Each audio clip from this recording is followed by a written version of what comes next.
Hey, what's up? My name is Xavier. Welcome back to my channel where we talk about money, finance, and self-improvement. And today we'll be talking about whether or not you should open a debit card or a passbook account.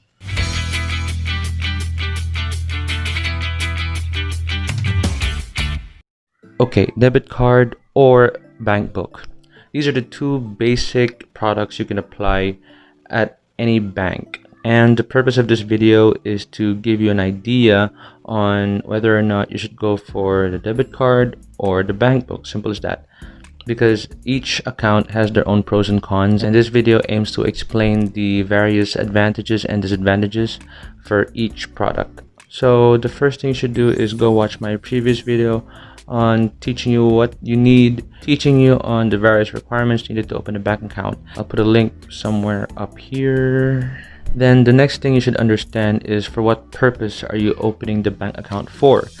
Is it just purely for savings? Is it for online purchasing? How much restrictions do you want to have in your account? How flexible do you want it? Do you want it to be accessible every day?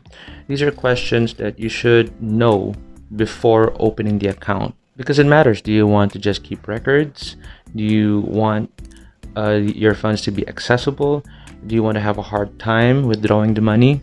Because all these are factors that determine whether or not a certain bank product is right for you. So once you figured out your purpose, it becomes easier for you whether you should go for the card or for the book, so you can maximize it to your best interest.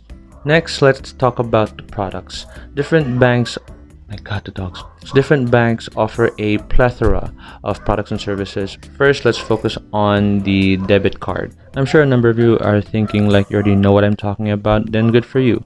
But the purpose of this video is to educate those who probably don't have bank accounts yet or don't have a clear idea on the basic functions of how these products work. So we need to understand the tools which will help us maximize our finances.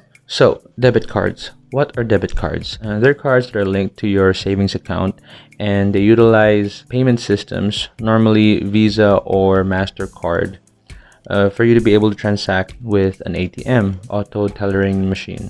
Wala lang, just so you know. So what exactly are the pros and cons of a debit card? Even if the bank is closed, you can conveniently use your debit card to withdraw from the nearest ATM as long as they're compatible with the card's payment system.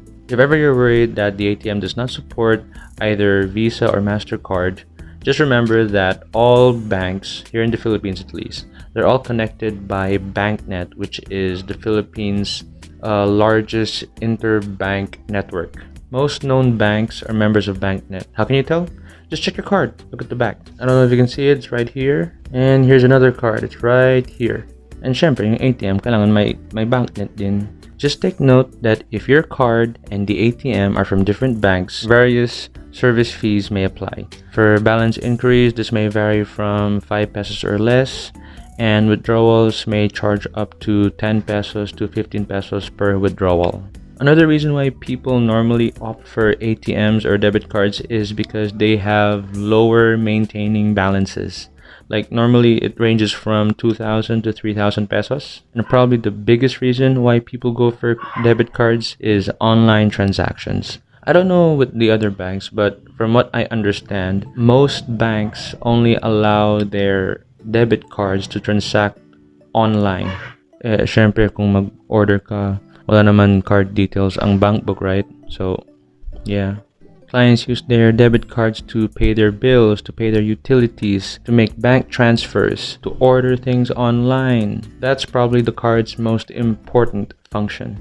Very important note, however, debit cards are restricted by a daily withdrawal limit. Some banks, they allow withdrawal of 20,000 every 24 hours. Sometimes 50,000 every 24 hours. So it really depends. But the range is normally from 20 to 50,000 pesos per 24 hours. So if ever a long weekend holiday arrives or dumating yung Holy Week and then you're not prepared, mahirap. Kasi, for example, buyag-buyag, you get hospitalized and then you need 100,000. So it's going to take you around how many number of days before you can get the full amount if ever you're withdrawing using your ATM and the bank is closed for some reason.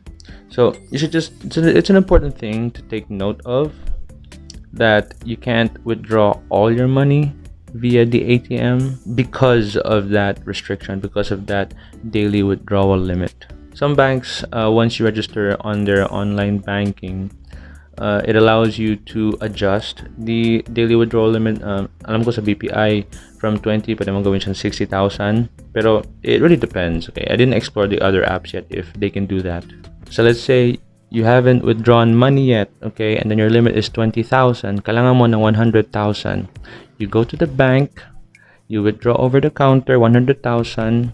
Then later on, example, gabi na, kailangan mo ng extra money, you still have 20,000 na pwede mo i-withdraw sa ATM. Now let's talk about one of the scariest disadvantages of most debit cards, and that is they are very susceptible to hacking.